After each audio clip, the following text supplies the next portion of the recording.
सो दोस्तों welcome to money stocks. तो इस वीडियो के अंदर हम लोग बात करने वाले हैं आईआरएफसी के बारे में, यानी कि हम लोग बात करेंगे Indian railway finance corporation limited के बारे में। इसी कंपनी के बारे में हम लोग बात करेंगे, जहां अगर आप आईआरएफसी कंपनी का आज के दिन का परफॉर्मेंस देखोगे तो ऑलमोस्ट हमें 7.5% की गिरावट आईआरएफसी कंपनी के अंदर नजर आ रही है।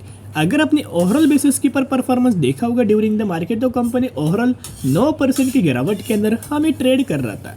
अभी क्यों दोस्तों कंपनी 9% का गिरावट हुआ, क्यों इतना ह्यूज अमाउंट ऑफ कंपनी के अंदर गिरावट हुआ, इसके पीछे का रीज़न क्या है? ये कंपनी हमें पता है कि लार्ज कैप कैटेगरी से बिलोंग करती है, जिसका मार्केट कैप 62,000 करोड़ का है।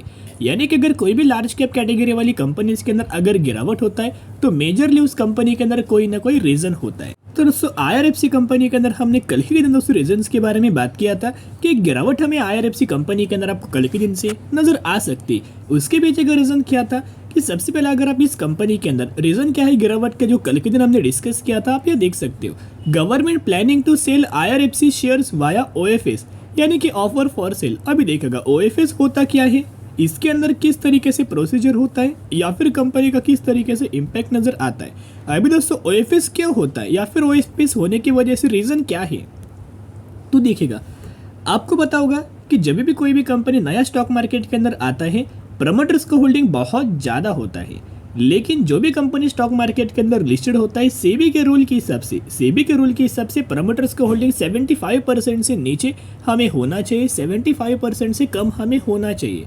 अगर कंपनी को 75% से नीचे की होल्डिंग अगर करना होगा, फॉर एग्जांपल कंपनी की होल्डिंग है 90% के आसपास, तो अगर प्रमोटर्स को अपना अगर माल बेचना है तो उस बेचने के प्रोसेस को हम लोग बोलते हैं ओएफएस, यानी कि ऑफर फॉर सेल। इस प्रोसेस के अंदर होता क्या है, हमेशा जो ऑफर फॉर सेल होता है वो डिस्काउंट प्राइस के अंदर बिलोंग करता है। इसी की वजह से क्या होगा, प्रमोटर्स अपना माल बेचेंगे और डिस्काउंट प्राइस के ऊपर रिटेलर्स माल बाइंग करेंगे। तो यही दोस्तों ओएफएस हमें बोला जाता है, जहां प्रमोटर्स अपना माल बेचते हैं और जहां पब्लिक अपने वो माल खरीदारी करते हैं, इसे दोस्तों पे बोलते हैं ओएफएस। तो यही फियर की वजह से जो हमें आज के दिन आईआरएफसी कंपनी के अंदर 9% का गिरावट नजर आया हुआ है, सिर्फ और सिर्फ ओएफएस फियर की वजह से हुआ है। अभी तक हमें गवर्नमेंट के द्वारा आईआरएफसी के द्वारा ऑफिशियली ओएफएस डिक्लेयर नहीं किया, सिर्फ और सिर्फ यह फियर की वजह से, बहुत ज़्यादा डर की वजह से हमें गिरावट आज के दिन नजर आ चुका है। यानी कि जहां सिर्फ और सिर्फ कल के दिन हमें सूत्रों के द्वारा, गवर्नमेंट ऑफिशियल्स के द्वारा हमें एक स्टेटमेंट दिया गया था कि हम लोग प्लानिंग कर रहे हैं ओएफएस के लिए, और जिसके हिसाब से आपको पता है कि कंपनी के अंदर शानदार तरीके से तेजी हमें नजर आया हुआ था। मैंने कल ही के दिन आपके साथ शेयर किया, जिन लोगों ने 40 रुपये के ऊपर बाइंग किया होगा, जो हमने लेवल दोस्तों आपके साथ शेयर किया था टेक्निकल चार्ट पैटर्न्स के अंदर, जिन लोगों ने 40 रुपये के आसपास निवेश किया उनको कोई प्रॉब्लम फेस करने की जरूरत नहीं पड़ने वाली।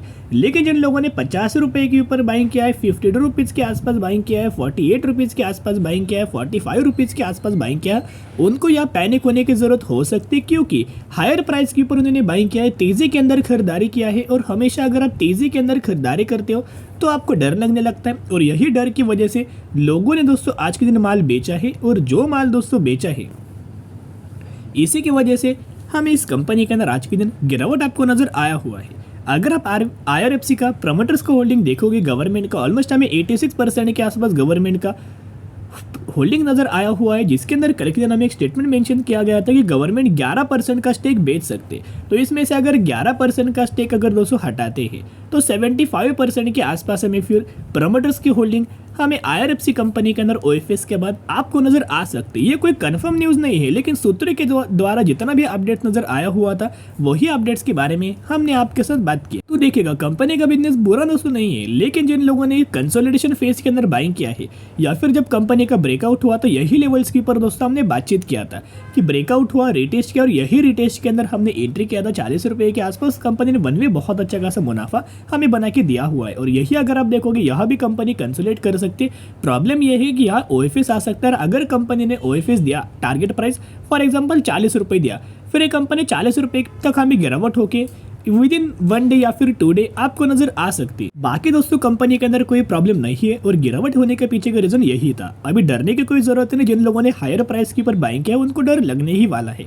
लेकिन दोस्तों कोई बात नहीं, अगर आपने हायर प्राइस रेंज के ऊपर भी बाइंग किया है और कंपनी के अंदर ओएफएस आता है, कंपनी के अंदर गिरावट आता है, तो और आप अपना जो प्राइस है वो एवरेज आउट कर सकते हो, और आईआरएफसी के शेयर्स आप खरीदारी कर सकते हो। कंपनी अच्छा है, कंपनी फंडामेंटली बहुत ज़्यादा स्ट्रॉन्ग है। अगर आप इनके सेल्स देखोगे तो लगातार इनके सेल्स के अंदर लगातार आपको ग्रोथ नजर नजर आया हुआ है। एंड इनका अगर आप नेट प्रॉफिट देखोगे तो quarter on quarter basis company ने अच्छा खासा परफॉर्म किया, लेकिन ईयर ऑन बेसिस वही अगर आप कंपेयर करेंगे तो थोड़ा सा डिप्स, थोड़ा सा गिरावट हमें ईयर ऑन बेसिस नजर आया हुआ है। लेकिन जितना भी रेलवे से रिगार्डिंग प्रोजेक्ट्स होता है, इसी कंपनी को, यही कंपनी उन कंपनीज को फाइनेंस हमें प्रोवाइड करती है। फॉर एग्जांपल आरवीएनएल कंपनियों को अगर फंड चाहिए तो आईआरएफसी कंपनी वो फंड हमें प्रोवाइड कर देती है। कंपनी का अगर आप ट्रेड होने वाला पैटर्न देखोगे तो अभी अगर आप कंपनी के अंदर खरीदारी करना चाहते हो तो वेट एंड वॉच करना, ओएफएस आने देना, उसके बाद निवेश करना। कंपनी के अंदर तेजी आएगी, गिरावट आएगी, फिर एक अच्छा खासा कंसोलिडेशन फेज, फिर तेजी गिरावट, फिर एक कंसोलिडेशन फेज, फिर तेजी गिरावट, एक कंसोलिडेशन फेज, और यही कंसोलिडेशन फेज के अंदर आप फ्रेश एंट्री कर सकते हो ओएफएस के बाद। तो चलिए आज के लिए इतना ही। अगर आपको वीडियो पसंद है जरूर वीडियो को लाइक एंड चैनल को सब्सक्राइब कर सकते हो। फिर मिलेंगे, बाय।